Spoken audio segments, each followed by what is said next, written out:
మొదటి వచనాన్ని చదువుకుందాం.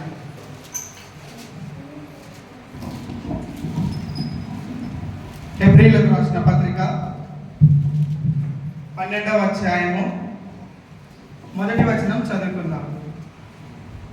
ఎవరైనా తీసినటువంటి వాళ్ళు చదవండి దయచేసి.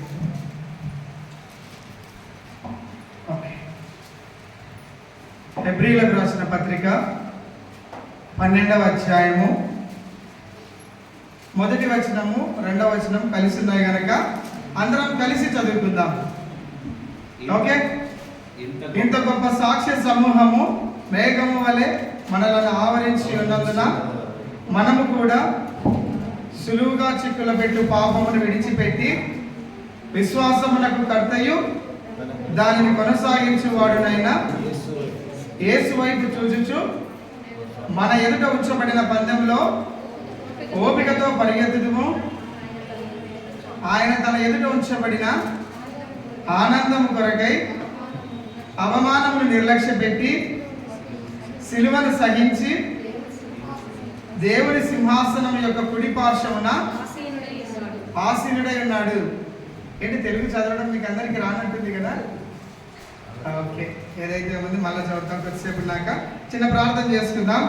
ప్రేమగల మా తండ్రి, పరిశుద్ధమైన మా దేవ యేసుక్రీస్తు ప్రభువా, నాయన మీ మహాకృపలో మరి యొక్క సమయం తండ్రి, శ్రేష్టమైన పరిశుద్ధ దినంలో ఈ సాయంకాలం నా తండ్రి ఈ విధంగా చిన్న మందగా కూడుకొని ఇంతవరకు నాయన పాటల ద్వారాను సాక్ష్యముల ద్వారాను మీ నామాన్ని స్తుతించడానికి నాయన మహింపరచడానికి ఇచ్చిన భాగ్యాన్ని బట్టి వందనాలయ్యా. కొద్దిపాటి లేఖన భాగాలు ధ్యానిస్తుండగా నా తండ్రి అయోగ్యుని అపాత్రుని ప్రభువా మీ శిలువ చాట మరుగుపరచండి అయా. మీ సన్నిధిని మాతో ఉంచండి ప్రభువా. నిష్ప్రయోజకమైన దాసుని తండ్రి మీ ఆత్మ చేత నడిపించండి ప్రభువా. పరిశుద్ధాత్మ దేవ, పరలోకపు తండ్రి, అందరి హృదయములు ఎరిగున్న దేవుడవయ్యా, మా అందరితో మీరు మాట్లాడండి. ఈ సమయం అంతటిని మీకు మహిమకరంగాను మా జీవితాలకు ఎంతో ఆశీర్వాదకరంగాను ఉంటున్నట్లు మీరు ఈ కృప చూపించమని, ఏ విధమైన డిస్టర్బెన్స్ లేకుండా శత్రుకార్యాన్ని కూడా లయపరుస్తూ రండి ప్రభు.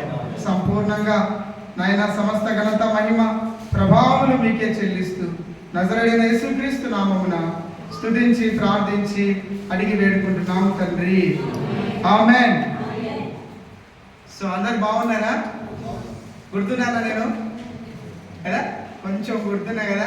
వాయిస్ విన్న తర్వాత ఎక్కడో ఒక నెల ముందు నెట్టుంది అనిపిస్తుందా?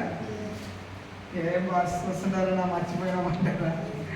ఓకే, సరే. మనం చదువుకున్నటువంటి లేఖన భాగాన్ని మనం గమనించినట్లయితే, ఇంత గొప్ప సాక్ష్య సమూహము మేఘం వలె మనలను ఆవరించి ఉన్నందున మనము కూడా ప్రతి భారమును సులువుగా చిక్కుల పెట్టు పాపమును విడిచిపెట్టి, అనగా 11వ అధ్యాయంలో ఉన్నటువంటి సమూహాన్ని తెలియజేస్తూ, అలాగే మరి పాపమును కూడా విడిచిపెట్టి విశ్వాసమునకు కర్తయు దానిని కొనసాగించువాడునైనా యేసు వైపు చూచుచు.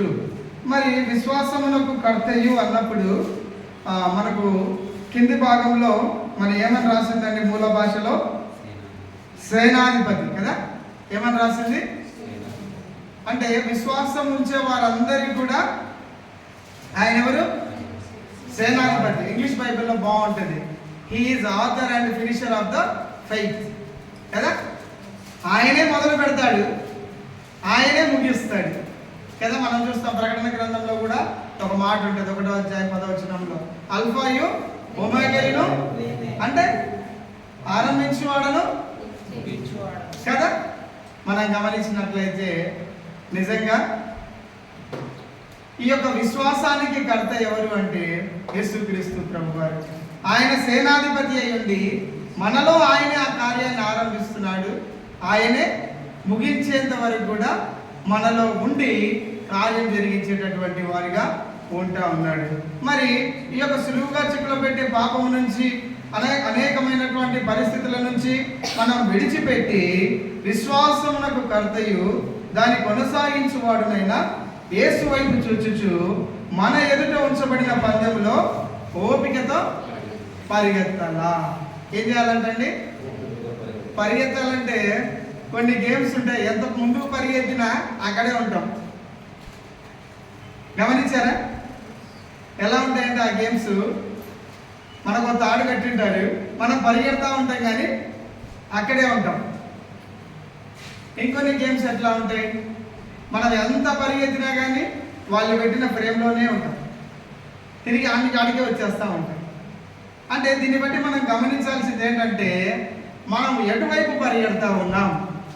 దేవాది దేవుడు ఏమంటున్నాడు? విశ్వాసానికి కర్తయు ఆయనే ఆరంభించేవాడు, he is the author and finisher of the faith కదా. మనలో ఆ యొక్క విశ్వాసాన్ని ఆరంభించినటువంటి దేవుడు ఆయన వైపుగా పరిగెత్తడానికి కదా, ఆయన్ను చూస్తూ పరిగెత్తాలంటున్నాడు. ఎటువైపు పరిగెడతా ఉన్నాం కదా. చూద్దామా కొన్ని మాటలు. 2వ రాజుల గ్రంథంలో తీయొద్దు, మీ అందరికీ తెలిసిందే, జనరల్గానే చెప్తా ఉన్నాను.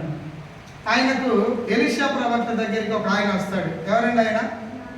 Correct, praise the Lord. Sister బాగా చెప్పింది, చిన్న పాప కదా. ఎవరండి ఈయన?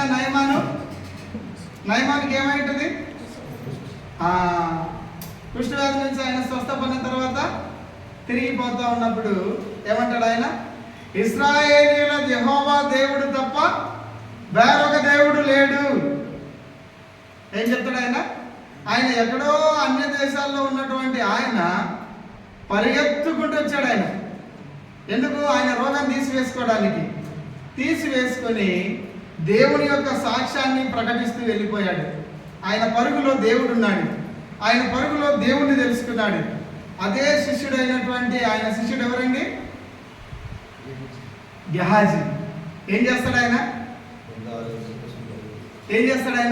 చూద్దాం, బైబిల్ తీద్దాం. 2వ రాజుల గ్రంథము 5వ అధ్యాయము 20వ వచనం. అంతటా దైవజనుడైన ఎలీషాకు సేవకుడకు గెహాజీ సిరియనుడైన ఈ నయమాను తీసుకుని వచ్చిన వాటిని అంగీకరించుటకు నా యజమానునికి మనస్సు లేకపోయాను కానీ యెహోవా